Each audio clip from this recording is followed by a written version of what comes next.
এই সরকারের এই যে আইন আদালতের ক্ষেত্রে যে ধরপাকড়, তুলে নিয়ে যাওয়া, জ্যোতির্ময় যেটা বলেছেন যে তুলে নিয়ে যাওয়া, বিনা বিচারে আটক করে রাখা, প্রতিহিংসা এবং প্রতিশোধ, সেগুলি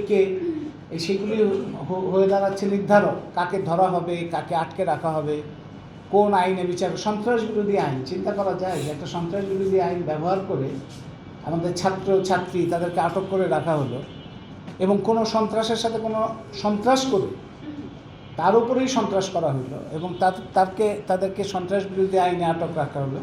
গতকাল ইনি মুক্তি হয়েছে, অন্যদের মুক্তি এখন পর্যন্ত হয়নি। বন জাতি গোষ্ঠীকে যে আটকে রাখা হয়েছে, চিন্তা করা যায় একটা পুরো জাতিকে অপরাধী বানানো হচ্ছে সেই ঔপনিবেশিক আমলের মতো, এবং তাদের আটকে রাখা হচ্ছে, শিশু নারী আটকে রাখা হলো, এখন পর্যন্ত তাদের ছাড়া হয়নি।